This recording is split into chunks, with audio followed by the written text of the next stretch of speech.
What is good, everybody? Welcome to another Gold Standard production. Rob Stats Guerrera and Vish Kumaran here with you. What's up, Vish? Good to be back with you. Dude, yeah, what's up with you?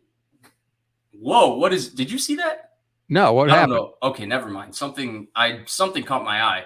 But what is up with you, Rob? I recently just found out backstage that you hosted ESPN again.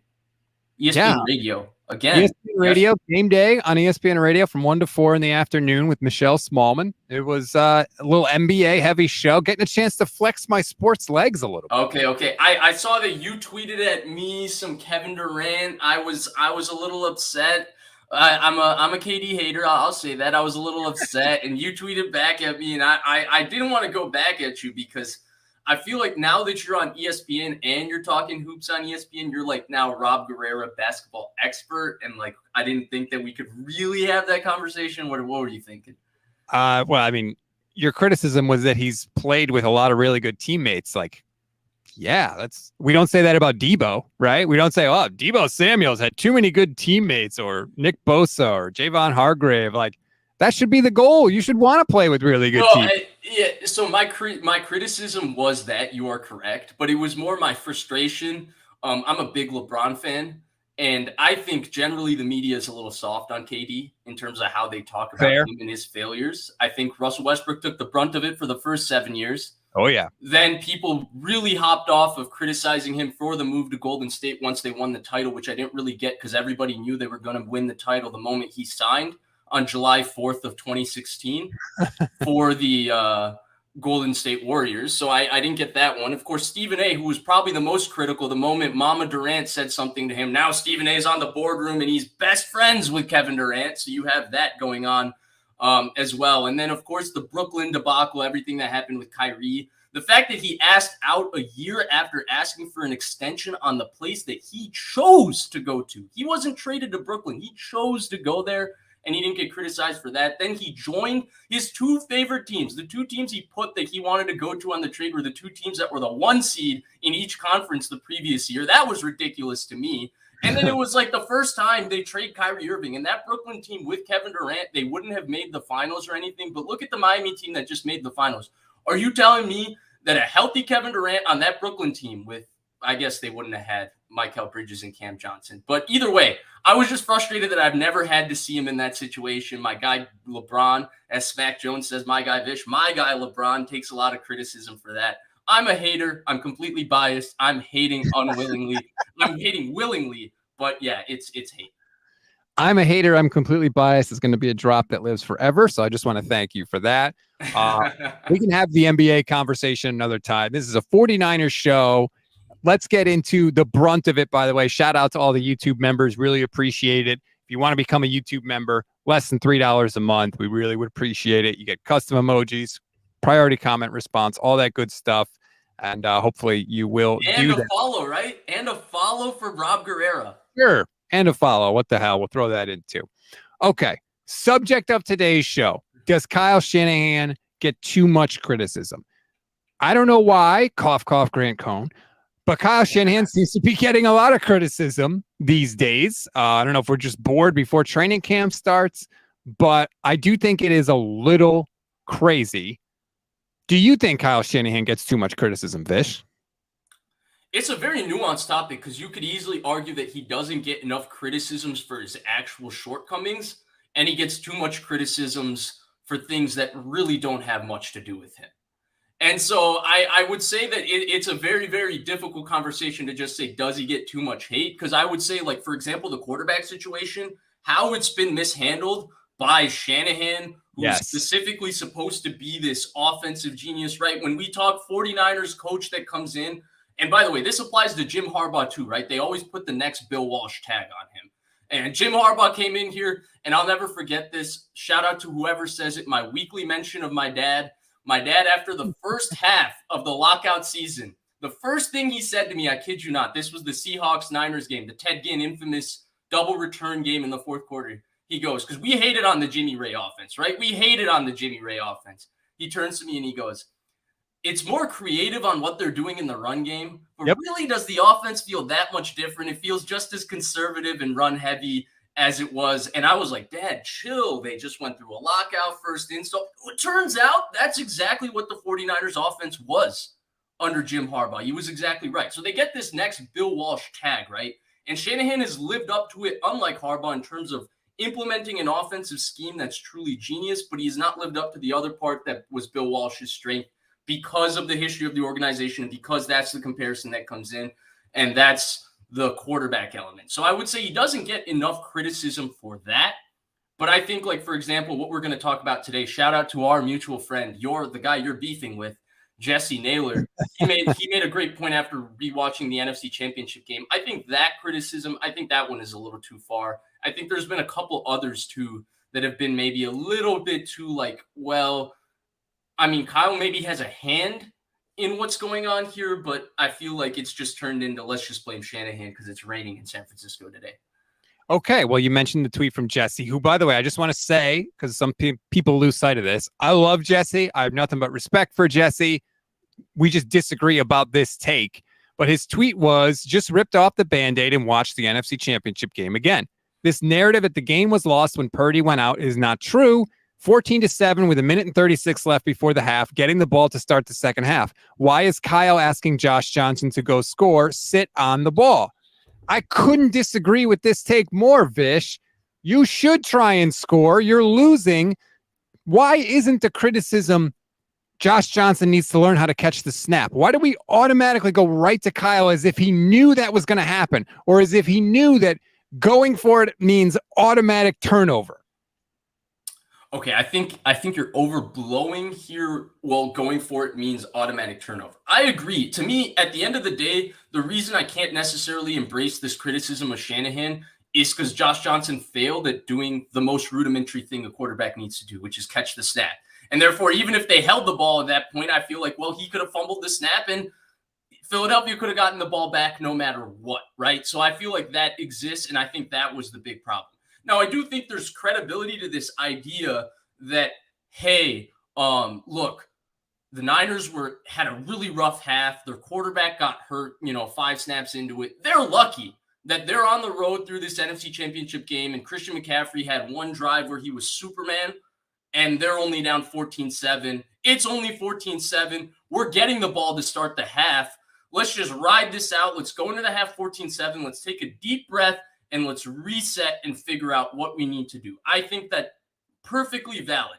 Now, I think Shanahan's thinking was, well, this is a quarterback who hasn't played a lot. We signed him mid-season. The 2-minute drill is a very easy way offensively for me to create easy completions for this guy because the field's going to be a little bit more opened up. The defense is going to be playing a little safer. They're going to not be, when you're going hurry up, no huddle, it's not like you're going to get an exotic blitz or an exotic coverage. You're going to see what you're seeing. And I can build this guy's confidence because what you're going to mention and what you mentioned to me on the phone, which is your point, and it's a really good one, is that the Niners needed Josh Johnson to play well to have any chance in the second half, right? They could have sat on the ball, but what Josh Johnson was doing in that first half, the way they scored points, that was not going to be sustainable for them to win, even if they sat on the ball. So they needed to build his confidence somehow. And that's where, I feel like that was the thinking, and he failed at doing, which, again, you could argue, well, hey, Josh Johnson, moments too big for him. Why subject him to that? I buy that too, man.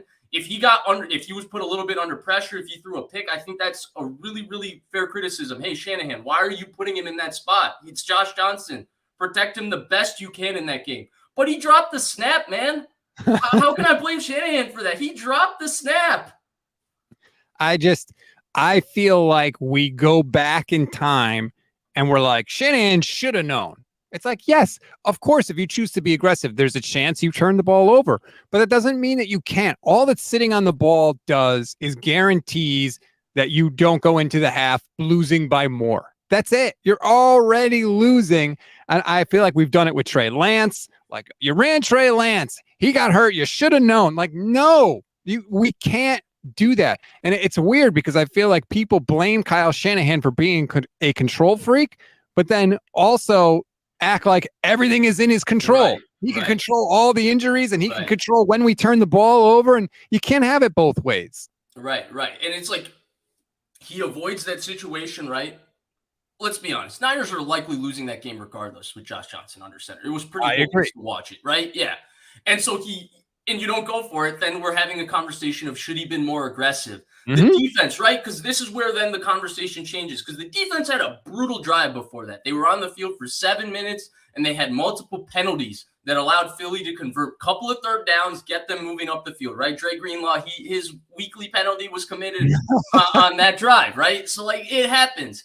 And then we get into Shanahan. It's like you just lost the momentum. Like they just took the momentum back from you after you scored going on this long drive, and you just let them keep the momentum and sit on the ball, and you don't try to go back at them and get some points and create. So it's like we can't win with this discussion. I love that Jesse brought it up because I think it's a very nuanced discussion when we're talking about what a head coach should do in that situation regardless.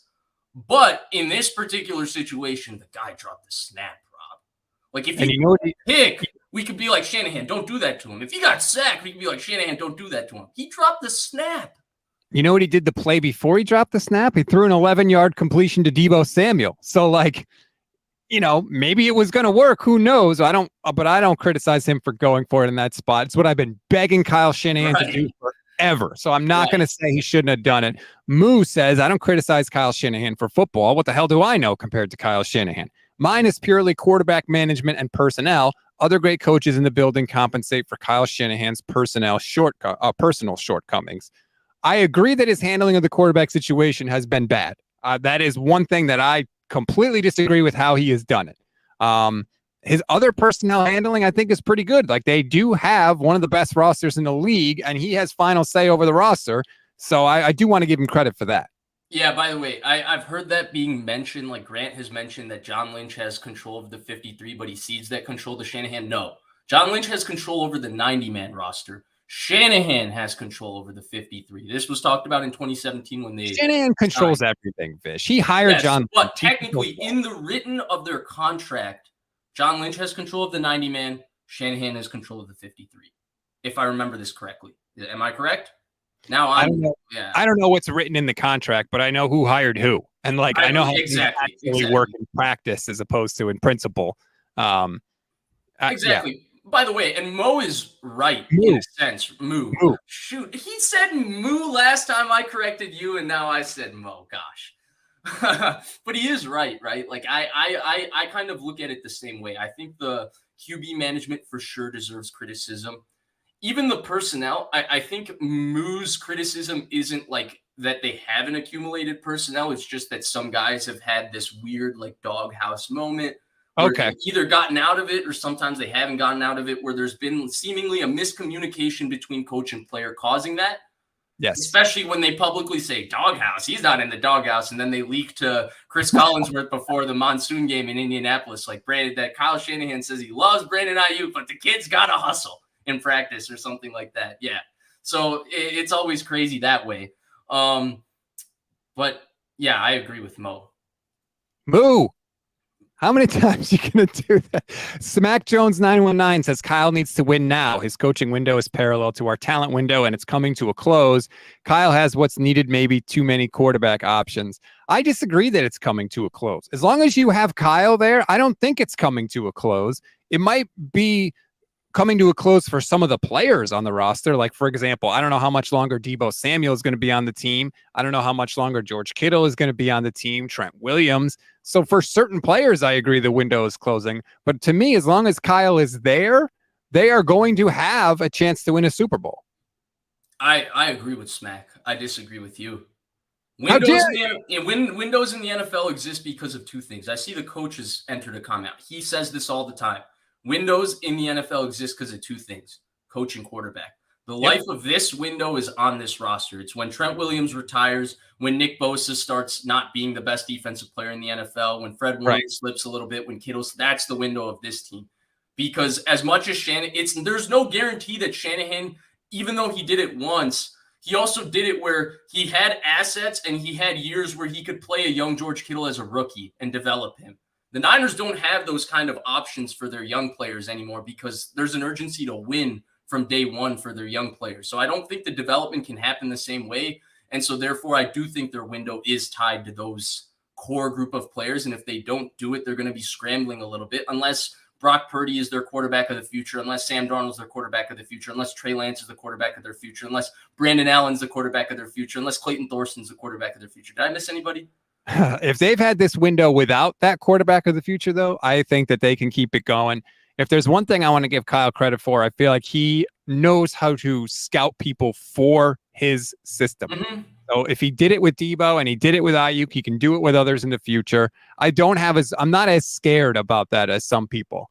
But look, I get why you think that. Maybe I have too much faith in Kyle. I openly admit that. Mm-hmm. Coach says Brock got hurt on a play action pass rollout and got sacked by Tyler Kroft missing the block. What does Kyle call literally right after Josh gets in the game? A play action where this time Kittle misses the block for a sack. Pig-headed.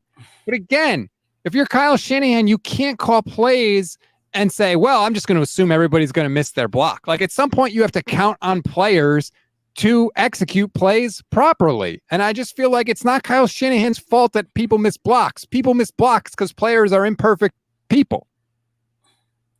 I don't think that's his point.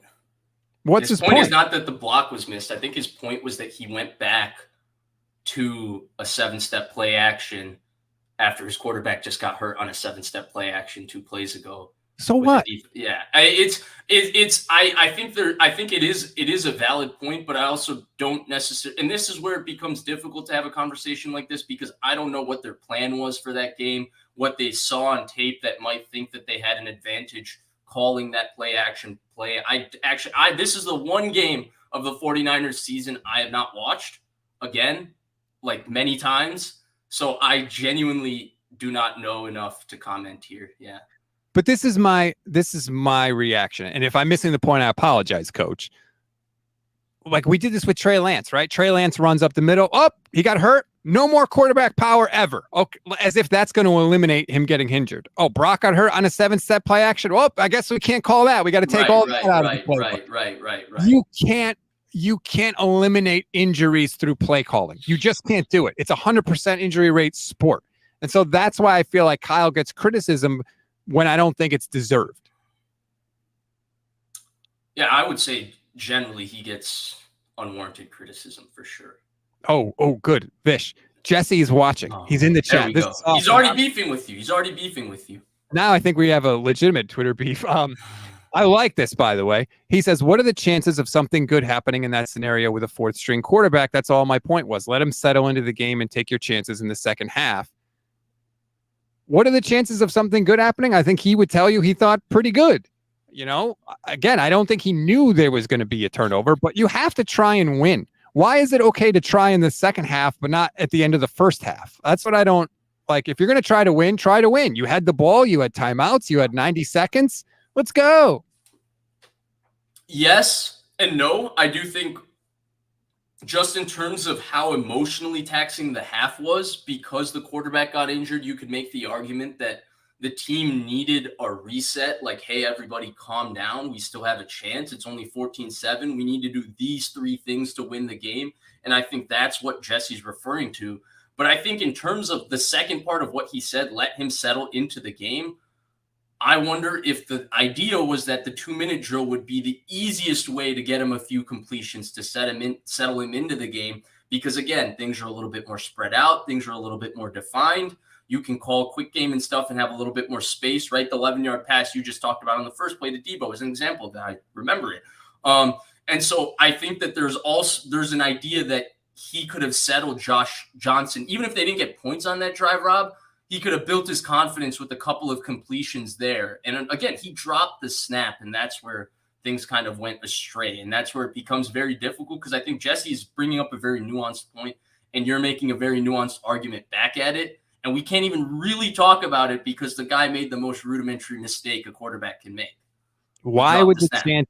I just don't know why the chances of something good happening would be better in the third quarter than they were one drive previous. And like you can say they needed time to reset, but the offense was just off the field for 7 minutes. Like you said, that's their time to reset. Right, they're not sitting on their sideline doing nothing. I don't know. Again, maybe I'm wrong in this. I'm willing to admit that, but I don't like how we seemingly think that Kyle Shanahan, is like all knowing sometimes.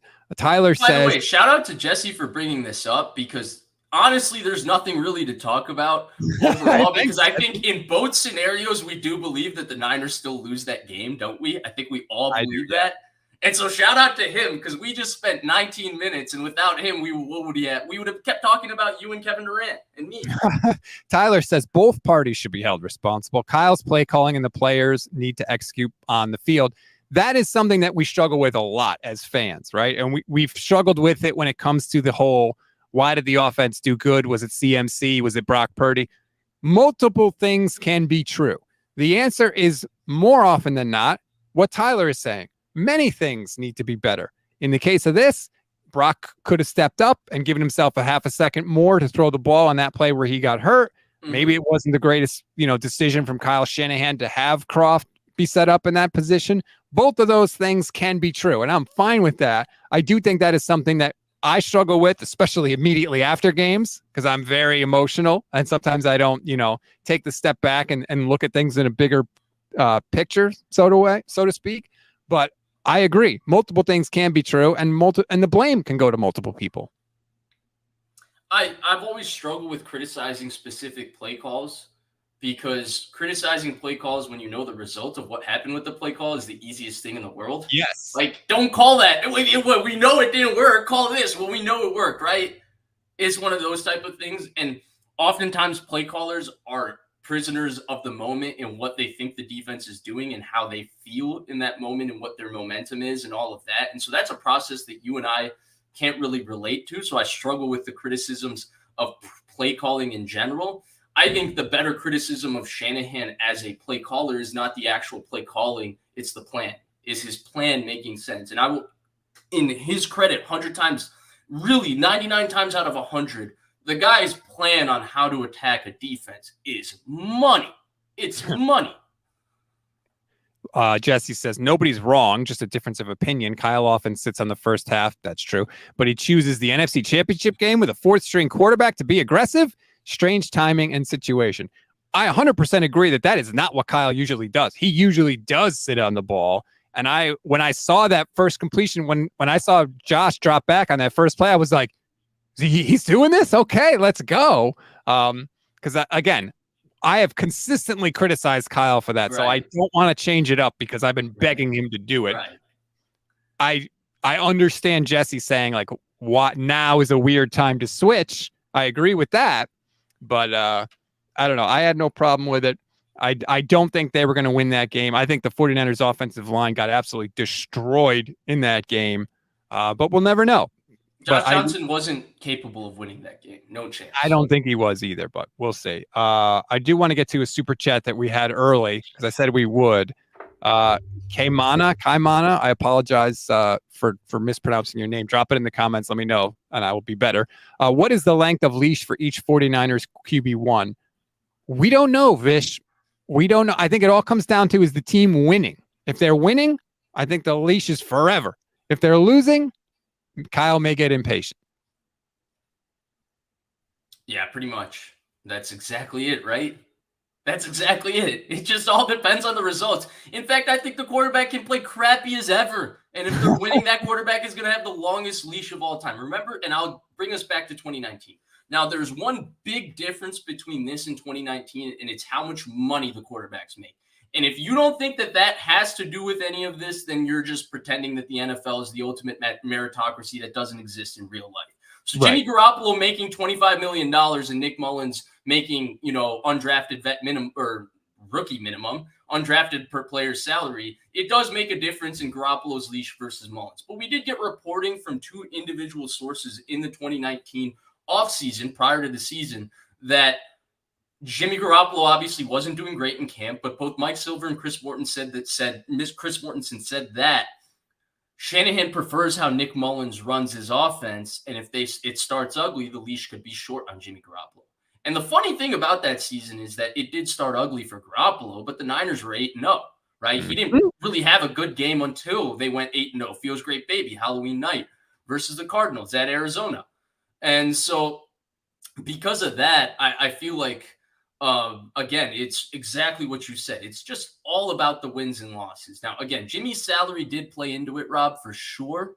I agree. And that equity and all of that, I don't know if maybe Brock has established that already. I don't know if anybody has really established that on this team yet.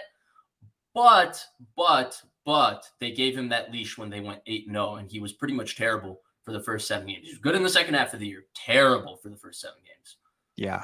But, in 2017, they were losing games, and they kind of didn't really flip-flop with quarterbacks, although at that point it was like, who are you going to go to? The coach is back. He says we need to peel back the onion. The only people at fault are getting salary. I'm just skeptical of anyone who says the head coach has no blame. That's weird. So, Rob, what blame do you give Kyle in that game? Be clear. If you're talking about the Eagles game, I don't give him any blame. I've never given Kyle Shanahan any blame for the quarterback injuries. Guys get hurt, okay? It happened. The Bills run Josh Allen all the time. He hasn't had an injury like Trey Lance. Like, I don't blame injuries on the head coach. I just don't. I can blame a head coach for sticking with somebody who continually gets injured, like a Jimmy Garoppolo or a D Ford or a Javon Kinlaw. That I do blame them for, because hurt guys get hurt.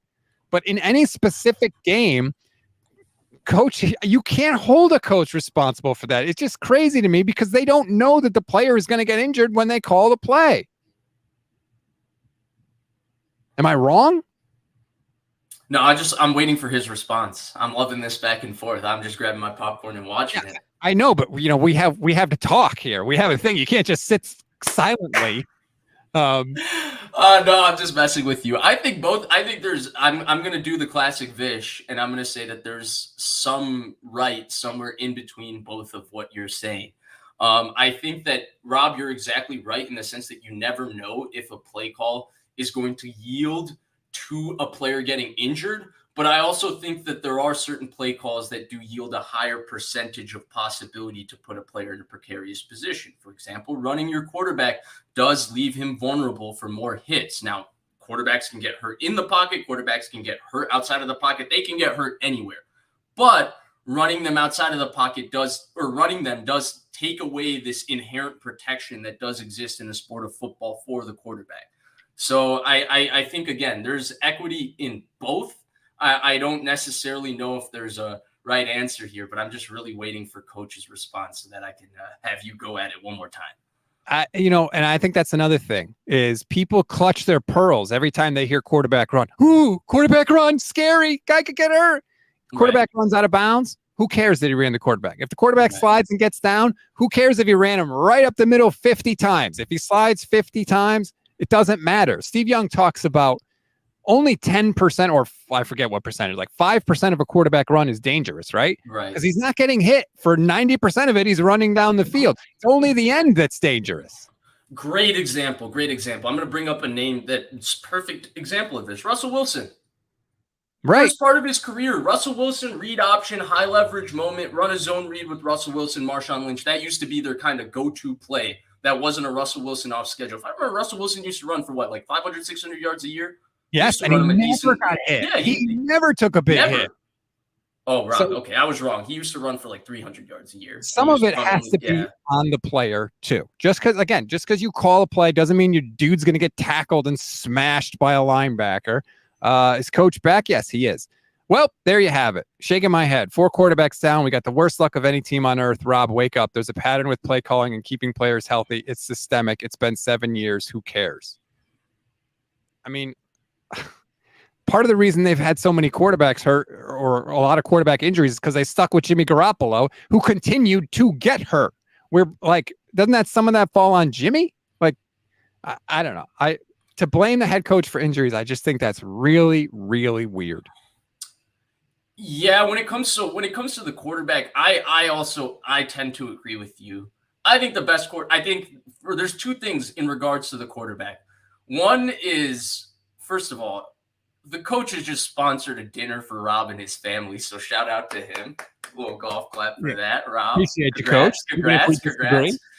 Second of all, and more importantly, because this conversation is awesome, and I appreciate the coach for tuning in and giving us this, because first of all, I'm enjoying this as just an observer of watching your back and forth. But second of all, I think that with quarterbacks in general, I find that the best quarterbacks find ways to avoid being hit. right? They avoid ways to get themselves in those precarious positions, right? How many times we see Brady go down or a Manning go down, or they throw the ball away, right? Rodgers for years has he led the league in passes thrown away. And if you look at it, right, I feel like part of the passes thrown away is Rodgers had a couple of those collarbone injuries where he got hit when he was moving outside of the pocket. And then the infamous one that changed the body weight rule, the Anthony Barr hit, right? And so Rodgers, the last couple of years, has led the league in throwaways and stuff like that. So I do think the best quarterbacks tend to protect themselves and not be reckless. But I also think there's always an element of a coach can protect a player from himself. And yeah. How? Mike, they tried to protect Michael Vick from himself forever, and he wouldn't run out of bounds. Same thing with RG3, lowering his shoulder, trying to take on guys. You only have so much control on the field. Emiliano says, blaming luck and not even a little on Kyle is wild. Patterns and statistical probability are not about luck. Like, is it Kyle's fault? And he said it himself. He said it in a very condescending way. Is Josh Johnson's concussion? That's Kyle Shanahan's fault? Like, we're blaming Kyle Shanahan because Josh Johnson got a concussion? Like, so you could point out the number of quarterback injuries, but again, I don't know how it's Kyle's fault. Jimmy Garoppolo's busted ankle or foot in the Miami game, that's Kyle Shanahan's fault. Jimmy Garoppolo had multiple chances in that play to throw the damn ball away. He didn't do it. That's Kyle Shanahan's fault. Like, I don't see it. Nobody blames Kyle Shanahan for Elijah Mitchell's injuries. It's only the quarterback injuries that we're blaming Kyle for. It's just a weird thing to me. If the Garoppolo play, I remember actually, it was a third down. It was a zero blitz. They didn't have a place to go with the ball in the zero blitz because somebody, I forgot who. Somebody, I think it was Debo. Kurt Warner did a breakdown of it, I think. Was it Kurt Warner? Yeah, it was Kurt Warner. He did a breakdown of it, so go watch it on his YouTube channel. It's better than me explaining it. Not now. This is our time. Yeah. Make sure you watch Vish Kumaran and the Gold Standard Network first. We take priority. Yes. Like, subscribe, do all of that first.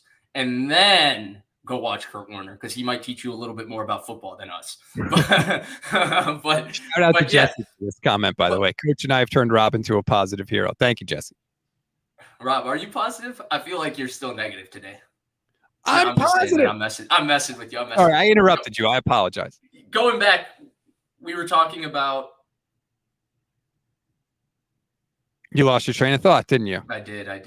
Okay, well, think about Kurt Warner, the hot, right? The play Jimmy Garoppolo got hurt, right? They had a busted play. The hot wasn't available. Sure, like, good on Jimmy. Third down, you're trying to make a play and all of that. But that's where, like, just ground the ball, move on, next play, right? Mm-hmm. And that's some of the things for the value of a veteran quarterback, knowing to do those things, getting themselves out of those positions. And then the second part of it is, and credit to Jimmy because he did do it in 2021. But I in my lifetime, Rob, there's always been an element to me of the quarterback pretty much plays unless he's got an injury that makes him get surgery, right? Like, I remember Derek Carr a couple of years ago pulled his hamstring, pulled his quad pretty bad. Mariota finished the game, came back the next week, and Derek Carr play. I remember Brady, the 2007 year. His ankle was terrible, right? He had the sprained ankle. And the entire conversation was Osi Umenyiora, Michael Strahan, Justin Tuck. These guys are going to tackle his legs, and they're going to hurt that ankle. He played through that entire playoff run and everything. Patrick Mahomes, 2 separate playoff runs. One when he had the dislocated knee on the quarterback sneak the year they won the Super Bowl in 2019. Yeah.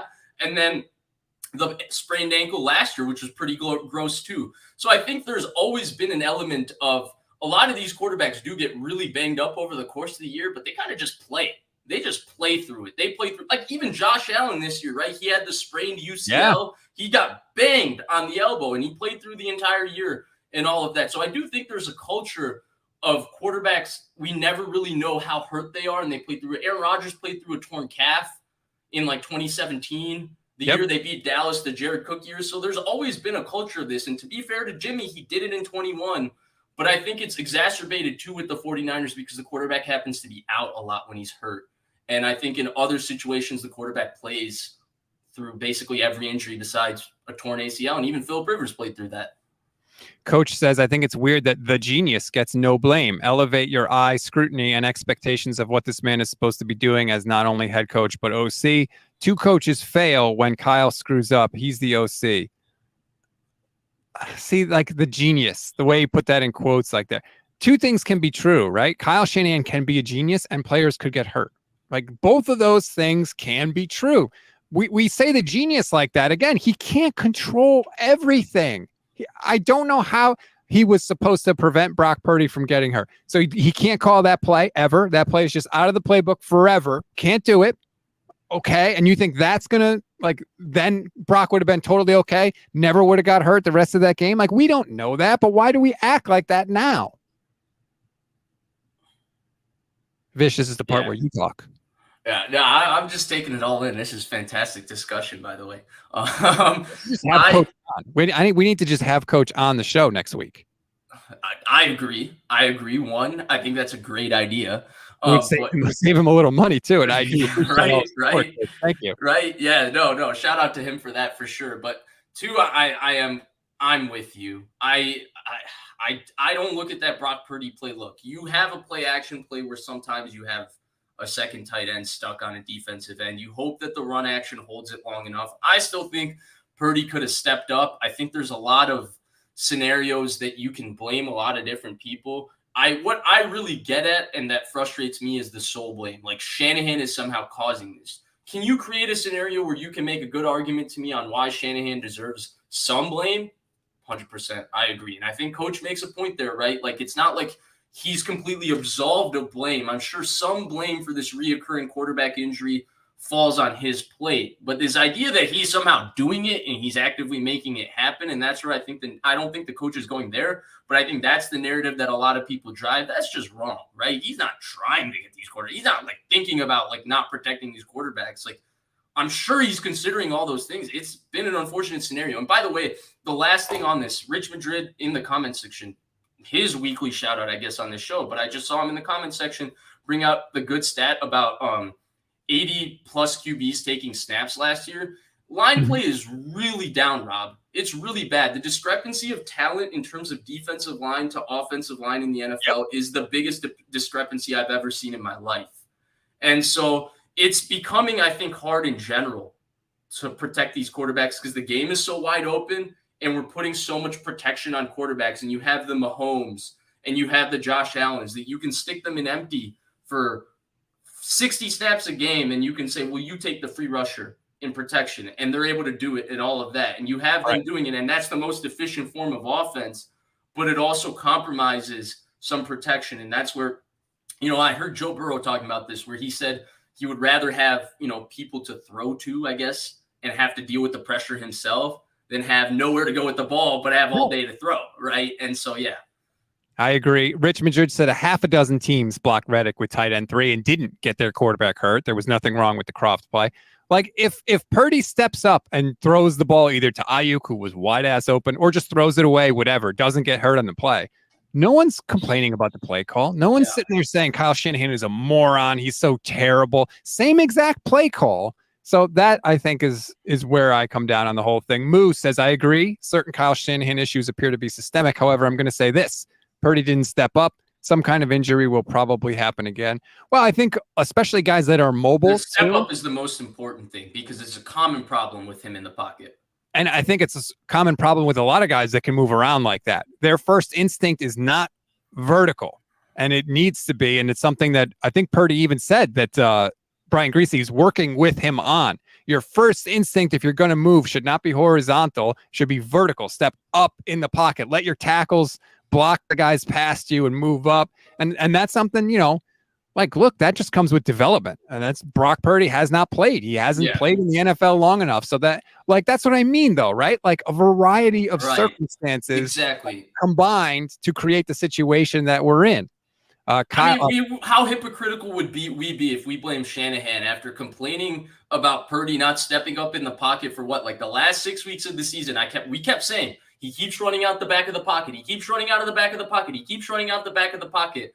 And then we blame Shanahan for him again, not step. Yeah, we'd be hypocrites. It's not one thing. That, I think, is it's not just the play call, or it's not just Brock stepping up, or it's a variety of circumstances that combine to make these situations happen.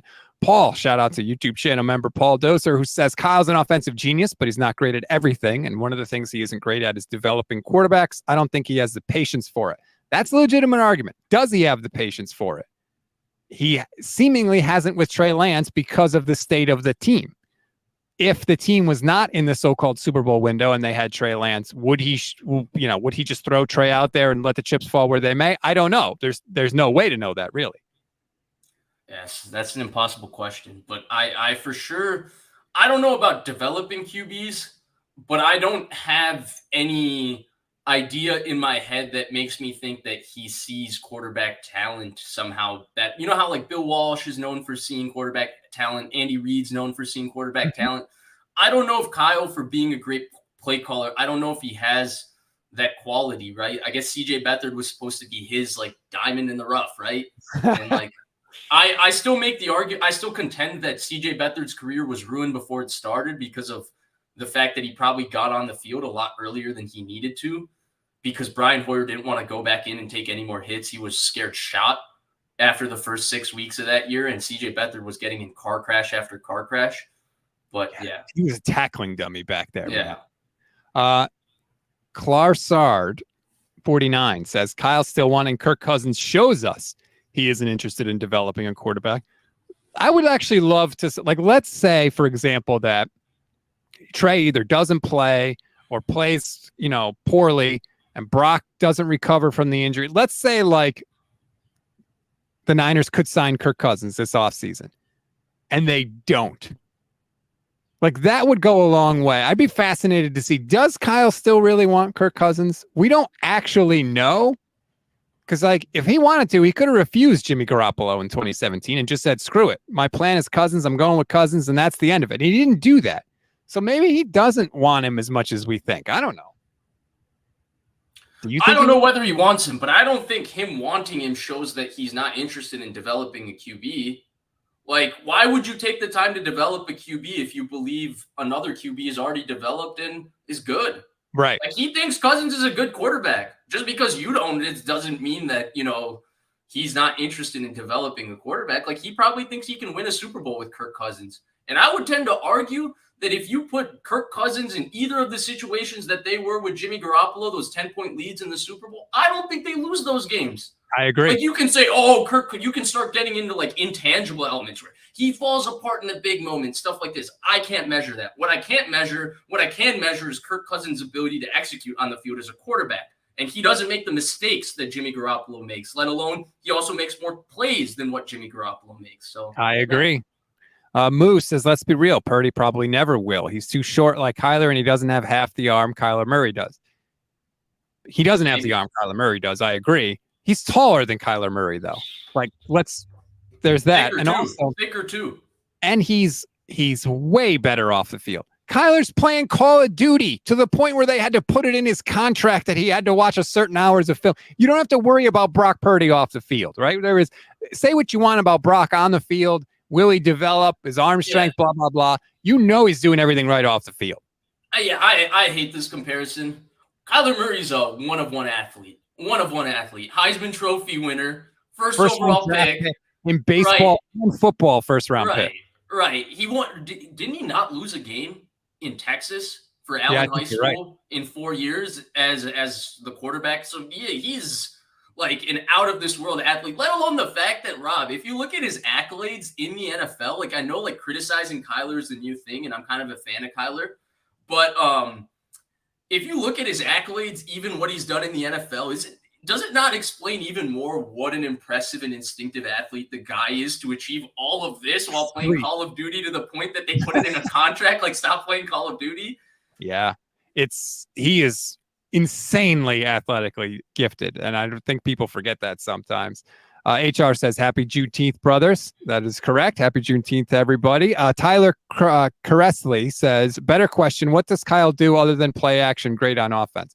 I don't know. One of the most creative run games in the league. Like, all of a sudden now, Kyle Shanahan's not a great offensive head coach. We're coming off half of a season where the offense has looked better than it's ever looked.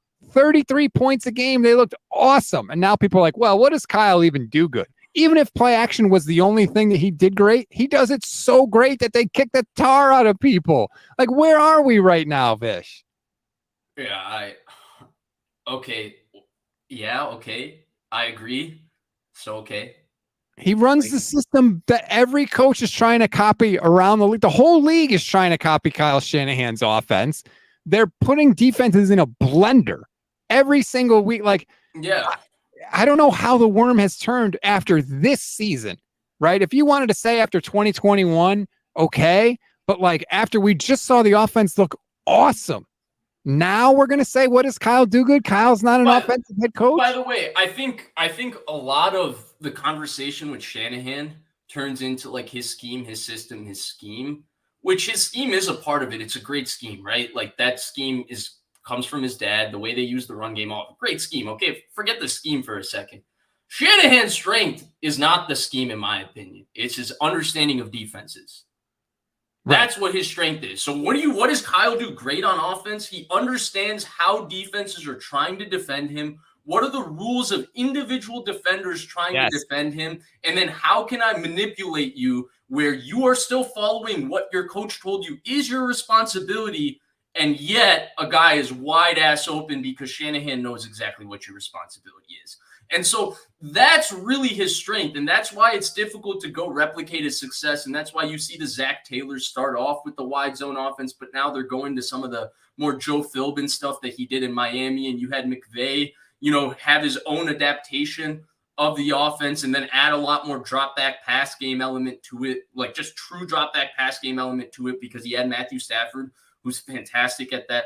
So you have that. But really, Shanahan's biggest strength, and this doesn't get talked about enough, is that he's the one guy that knows the defense as well as the defense knows the defense. And that's really his strength. The scheme is just a medium that he uses to manipulate the defense. And the scheme is great, but a lot of people can run the scheme. They can't sequence the play calling together like Kyle, because Kyle understands defenses better than other coaches. Perfectly said. He unlocks defenses. He breaks defenses. Richard Sherman talked about how they had to change their defense because Kyle figured it out. Basically, what he does in a nutshell is he gets guys open for big plays, even when nobody does anything quote unquote wrong on the defensive side. Like a lot of times you see a guy wide open, you're like, oh, it must have been a coverage bust. It's like, no, everybody did exactly what they're supposed to, but Kyle knows what they're supposed to do, and he takes advantage of it to get guys that wide open. That's what he does that's special. And does he do that using play action a lot of the time? Yes. So what? You don't have to give any of the yards back because it was on play action. I know that like play action, we take play action out because it makes things easier on a quarterback. Whatever, man. The yards still count. The points still count. Absolutely. Paul says it in the comments. Kyle gets guys wide open by attacking the rules of the defense. That is his greatest ability. Absolutely. Shout out to Ryan Hensley, watching on Vish's YouTube channel for some reason instead of mine. What's that about, Ryan? Yes, even bigger shout out to Ryan. I'm kidding. Kyle is great in the run game, pre-snap motion, dialing up the dink and dunk passing game. He has no drop back passing game. Blame that on him, his quarterbacks, or his ability to find a quarterback who can't. So JT O'Sullivan has criticized Kyle Shanahan's drop back passing game as well. He says basically that he just teaches his quarterback to just straight go through the progression. If it's not here, go here, and that's it, and doesn't really let them grow beyond that. And that could be a fair criticism. What I would argue is most of the time, Kyle Shanahan doesn't have to go to the straight back passing game because I think he does realize it's not how the offense is built. And Phil, I mean, now we're getting philosophically into some deeper conversations, right? Because now we're getting into like, well, philosophically, their offense is built to avoid that situation, right? Yes. You don't draft Trey. I'm sorry. You don't draft Trey Lance if you want to be a drop back passing team, because the guy threw the ball 15 times a game in college, and 10 times of those 15 times would be off play action. You don't draft that guy if you're going to be a true drop back pass team. You know what you do? You trade the farm for the guy Vish wanted, Matthew Stafford. That's what you do, because that guy has been built to drop back pass since he was 20 years old, starting for the University of Georgia. Okay. So that's one thing. So like, philosophically, they're not there. So are you saying philosophically that they need to embrace that more?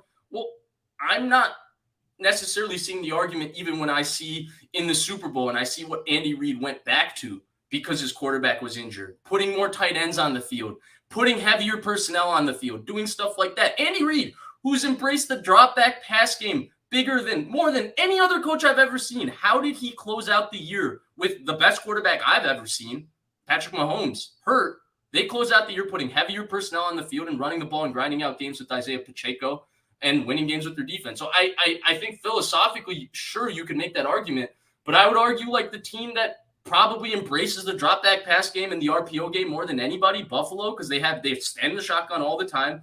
They're not condensed, so they have no way of setting up their run game, and their run game sucks. Like, what has that gotten them?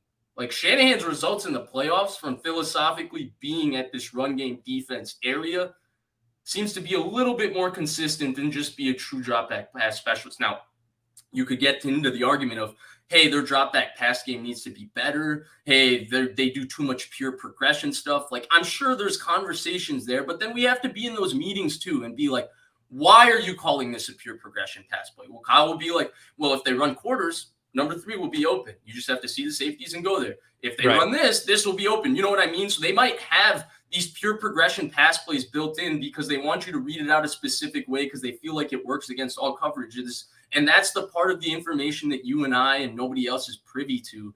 And that's where the conversation becomes, well, then we're just speculating and poking at things that we could be things, but we're not 100% sure because we're not in the meetings and in that discussion with them on why they're doing these things. And Rich Madrid makes a good point. Isn't the reason so many fans love Purdy now more than Jimmy is because the drop back passing game looked better? I don't get that criticism of Kyle. That's fair too, right? But we did give Purdy a lot of praise for that. And I think it's fair if you say it's not the strongest part of the offense, but like, it's also easy to say like your offense has got to be able to be great at everything. It's like, okay, well, it's really hard to build a team that's great at everything all the time. And this is not the strongest part of their offense. It's not the part of their offense that it's set up to lean on. And I think we just have to live with that. By the way, their drop back pass game, I thought was, I'm going to go back and watch it actually right now, probably later this week. I'm going to go back and watch 15 Atlanta, 16 Atlanta. But I always thought their drop back pass game was really sound in Atlanta. And they used to get into empty. There's a drive against Denver from the 2016 season where they kill Atlanta. And it's like what New England did against the Rams in the Super Bowl, where they come in condensed and heavy personnel, and then they spread it out, and no one can guard, funnily enough, Tevin Coleman, right? They kill Atlanta. I think they throw actually a go ball to Tevin Coleman in that drive sequence. I don't remember it exactly, so I'm going to go back and watch those things. But I do think, again, the quarterback and the receivers and all of that all plays into it. And Kyle is in charge of the personnel, too, as we established earlier in the show. But this personnel is not conducive. This is not an offensive line built to drop back. But none of the quarterbacks are really built to drop back. Actually, I would say the most equipped quarterback to drop back is Brock because he did a lot of that in college. And, yeah, and again, none of the receivers are really just built to just line them up. All right, put one of them as an isolated X, and Xavier Howard's pressing him 10 times a game. Well, they tried throwing a go ball against Xavier Howard to Brandon Ayuk. What everybody wanted. Purdy threw a decent ball. 4th and 2. What happened, Rob? Off the top of my head, I don't remember. I assume it was Howard pinned him on the sideline and picked it off. There you go. Coach says, I feel like the scrutiny of the offense rose with the lack of consistency or development at the quarterback position. We have more than enough weapons. The offense needs the best of the best to be above average. I mean, they weren't just above average last year, Coach. They were 30 points a game. They were the best average in the league down the stretch. Now, if you want to say it's weird that they went from 19 points a game before acquiring Christian McCaffrey to 33 points a game after acquiring Christian McCaffrey, that's fair. But let's not say they were above average last year down the stretch. They were really freaking good. Yeah, 100% they were really good. That streak was crazy, man. That streak was crazy. Ryan says, it's okay to give honest criticism of Kyle. He's not great at everything. Some things he is. That's fair. Nobody's great at everything. Nobody is great at everything. And look, I've been on Kyle for his 4th down decision-making, his game management, and the handling of the quarterback position. I think those are areas where he has a ton of room to improve. But he also has a lot of areas where he's really damn good. And I think that sometimes 49er fans, we take it for granted sometimes. Also, by the way, the deeper conversation about this particular criticism is a conversation about football philosophy. And I don't know if it would bear out that anybody is necessarily right in this conversation, because that's why you have the Shanahan scheme and why it's so relevant, right? And that's why you have, I guess, connoisseurs of the West Coast offense. It's kind of been adapted, though a lot of principles exist in every offense that are core based from it. But you have that as well. You have all of these different football philosophies and schemes from these great visionaries, not Kyle, but he's not a visionary yet, but you have all these great visionary. Bill Walsh, the ultimate visionary. And right. I don't know if there's necessarily a right answer here as much as it's a preference for some. But I do think the one thing to Shanahan that's brilliant, and I know the coach, because I talked to him a little bit, he always says it's credit to Bobby Turner and Chris Forrester, and I would like to credit them as well, is that they always find a way to run the ball, man. They find a way to set up their run game. The way they run any of their run plays, they're so well coached, so well taught. Give Rich Madrid a second shout out on this show. He shared recently with me a run game clinic from Chris Forrester, did one from last year. And the way they run the ball, the way that it's art, man. It's art. Yeah, when you like learn the deeper meaning behind why they do things, I do think it does give you a greater appreciation. Last point I want to make, because Coach said it and Grant has said it a lot, and I'm going to talk to Grant about this on Wednesday. Like, oh, Kyle acquired an all-pro running back in Christian McCaffrey, and suddenly the offense was good. It's not like the Panthers were lighting up the scoreboard with Christian McCaffrey. So it's you can't just say, well, he got Christian McCaffrey, it's great. Carolina had Christian McCaffrey, and they weren't doing what the 49ers were doing. It's, yes, Christian McCaffrey is good. Yes, that's a part of it. But it's also knowing how to use Christian McCaffrey to confuse the hell out of defenses. That's part of it too. Again, multiple things. It's both. It's the talent of Christian McCaffrey and the talent of Kyle Shanahan combining to create something great. 100% agree. That offense was disgusting, man. Look at how much better it got. Somebody pointed out in the comments just now, I just read it, that it got better once McCaffrey left. Well, no, it got better once they got rid of Matt Rule, man. That's true. They were actually able to run the ball. Are you saying that Christian McCaffrey wasn't good in Carolina, that it was his fault, that he was holding them back with that guy? So that the whole thing is weird. It's just weird. Someone says the Panthers didn't have Brock Purdy. No, but they had Sam Darnold, who apparently was awesome. God, no. He's really good at handing it to Donta Foreman and Chuba Hubbard, man. Right, exactly. I just before we came on, I did an interview with Oscar Aparicio, and we went back and forth on a lot of things. That's going to go up. First, it'll go up on our Gold Standard Podcast Patreon page. If you want to see it there, it'll go up ad-free later today. But eventually I'll put it out on YouTube as well. But Oscar, we disagreed about a lot. The one thing we agreed on, Sam Darnold ain't it. We know Sam Darnold ain't it. You want me to sell you something that I don't understand about the business of the NFL, right? Carolina had success over the course of the second half of the year, right? And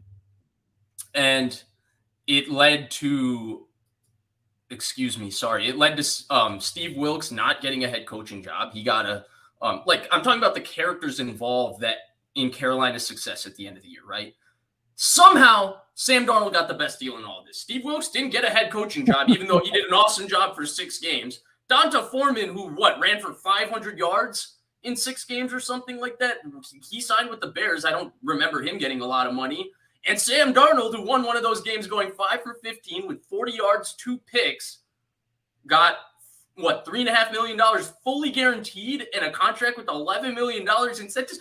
How does that work? And these are some of the things of the business of the NFL where I don't want to get political, but what the heck? How does he be the one guy from that end of the year success for Carolina that's like DJ Moore was shipped out? The guy that's least responsible for the success may have gotten the most sort of credit, at least financially, for it. You're 100% right. If people don't remember, the Panthers in those 6 games, not counting Darnold, taking Darnold out of it, the Panthers averaged 4.7 yards per carry in those games and 148 yards per game. They were steamrolling people at the end of that season. And like you said, sometimes Sam did more harm than good with his play. He also had 2 fumbles in that game that you mentioned too. Let's just point that out. 1 year, $3 million for Donta Foreman, who ran for nearly 1,000 yards last year. Really weird. And he did it basically in the second half of the year. Because people still want to be right about Sam Darnold. They liked him in 2018. They want to be right. Forget all the bad that happened, the 1,000 snaps that we've seen. Kyle still wants to be right. That's why he's on the team. Kyle even said, I liked him in 2018.